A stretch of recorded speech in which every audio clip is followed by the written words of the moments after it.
এই তোরা দুজন যাবি নাকি আমার সাথে? তো দেখুন দর্শক, আজকে আমি রুম থেকে বের হয়েছি, গ্রামের দিকে ঘুরতে যাব। এই বিড়ালটি আমাদের রুমে থাকে। বিড়ালটি আমার পিছে নিয়েছে, সাথে এই বাছুরটি আমার পিছ নিয়েছে। তো এখন আমি গ্রামের দিকে সাইকেল নিয়ে চলে এসেছি। আসসালামু আলাইকুম দর্শকরা, আমি রায়হান হাসান বলছি মালয়েশিয়ার সাগর পাড়ের গ্রাম থেকে। তো দেখুন মালয়েশিয়ার গ্রামের চিত্রগুলো কেমন। এটা হচ্ছে মালাইদের বাড়ি ঘর। আর এখানে যে লোকজনগুলো দেখতেছেন, এরা কিন্তু হয়তো এই গ্রামের না, ফাঁকে অন্য জায়গা থেকে, সাগর পাড় থেকে, অনেক দূরের গ্রাম থেকে এখানে এসেছে। তারা বিকেলবেলা ঘুরতে এসে। তো মালয়েশিয়ার গ্রামগুলোতে কিন্তু মালাইরা কিন্তু রুমে বসে থাকে না, অধিকাংশ সময় তারা বিকেলবেলা এভাবে গাড়ি নিয়ে ঘুরতে আসে। এখন অসংখ্য নারিকেল গাছ, এক পাশে সাগর, আর রাস্তার এই পাশ দিয়ে বাড়িঘর। মালয়েশিয়ানদের সবচেয়ে জনপ্রিয় হচ্ছে এই স্কুটিগুলো।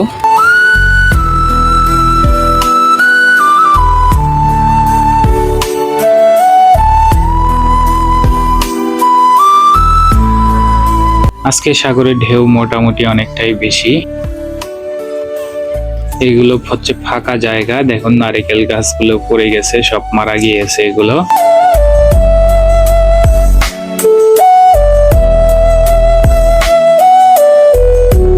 এগুলো হচ্ছে নৌকা, এই গ্রামের মাঝিরা মাছ ধরে। এখানে একজন মাছ ধরে এখন ডাঙায় এসেছে, দেখি কি কি মাছ পেয়েছে তারা। এখানে অনেক সাগরে কিন্তু অনেক মাছ রয়েছে, এবং এই সাগরে কিন্তু এখানে নামাটা খুবই নিরাপদ না।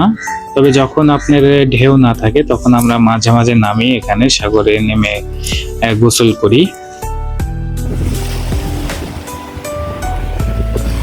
দেখুন কতগুলো মাছ পেয়েছে। এগুলো কিন্তু সব এই সাগর থেকে এখন ধরে নিয়ে এসেছে এই মাঝিগুলো। এগুলো কিন্তু বড়শি দিয়ে ধরেছে। এরা কিন্তু বড়শি দিয়ে মাছ ধরতে বেশি পছন্দ করে।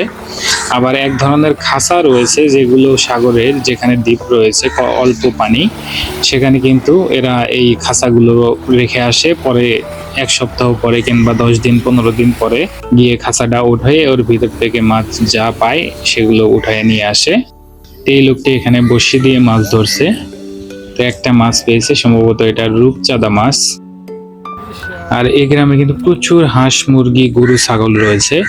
মাঝে মাঝে কিন্তু আমরা এখানে ছাগল কিনে জবাই করি। তো গ্রামে ছাগল কিনে জবাই করাটা কিন্তু খুবই একটা আনন্দের বিষয়। এটা সম্ভবত হেজুল গাছ। আসলে বাংলাদেশে হেজুল গাছের মতো দেখা যাচ্ছে, কিন্তু মনে হয় না, আমার মনে হচ্ছে এটা হেজুল গাছ না, কারণ দেখতে অনেকটা হেজুল গাছের মতো হলেও কিন্তু হেজুল গাছ না, এটা অন্য একটা প্রজাতির গাছ। আসলে কি গাছ, গাছের নামটা আমি জানি না। যদি আপনারা কেউ এই গাছের নামটা জেনে থাকেন অবশ্যই কমেন্ট করে জানাবেন। তো এটা হচ্ছে গ্রামের আরেকটা সাইড। এখন আমি গ্রামের সাগর পাড়ের ওই সাইড থেকে গ্রামের ভিতর দিকে চলে এসেছি। তো এটা হচ্ছে গ্রামের আরেকটা সাইড। এটা কিন্তু গ্রামের যে সাইটে রয়েছে এখন কিন্তু এটা স্থলভাগের দিকে। এই গ্রামের এই ভিতরের এই পাশে কিছু বাড়িঘর রয়েছে, তারপরে কিন্তু শুধু জঙ্গল আর জঙ্গল। তো এইগুলো হচ্ছে বাড়িঘর। আর এই পাশটা যেখান দিয়ে গরু দেখতেছেন রাস্তা থেকে এইদিকে, এগুলো কিন্তু সব জঙ্গল, শত শত কিলোমিটার জঙ্গল। গরুগুলো কিন্তু জঙ্গলের ভিতরের দিকে এইভাবে তারা ছেড়ে দিয়ে রাখে। এরা কিন্তু জঙ্গলের ভিতরে অনেক দূর পর্যন্ত চলে যায়। আবার দেখা যায় যে বিকাল বেলা সন্ধ্যার দিকে কিন্তু আবার একা একাই এদিকে রুমের এদিকে চলে আসে। সারাদিন কিন্তু জঙ্গলের ভিতরে গাছ এবং ঘাস খেয়ে পুরো জঙ্গল এরা ঘুরে বেড়ায়। তারপরে বিকেলের দিকে কিন্তু গরুগুলো আবার ব্যাক করে। আবার অনেক সময় দেখা যায় যদি ব্যাক না করে, সেক্ষেত্রে দেখা যায় যে তারা জঙ্গলের ভিতরে কিছু রাস্তা রয়েছে, মাটির রাস্তা, সেই রাস্তা দিয়ে কিন্তু তারা মোটরসাইকেল নিয়ে খুঁজতে যায় এবং খুঁজে গরুগুলোকে বাড়ির দিকে, রুমের দিকে নিয়ে আসে। তো এই গরুগুলো কিন্তু সারা রাত এভাবেই থাকবে। তো বন্ধুরা, আজকের মতো এখানেই শেষ, বিদায় নিচ্ছি। তো মালয়েশিয়ার গ্রাম দেখতে আপনাদের কাছে কেমন লাগলো অবশ্যই কমেন্ট করে জানাবেন। আর কি ধরনের ভিডিও দেখতে চান অবশ্যই কমেন্ট করে জানাবেন।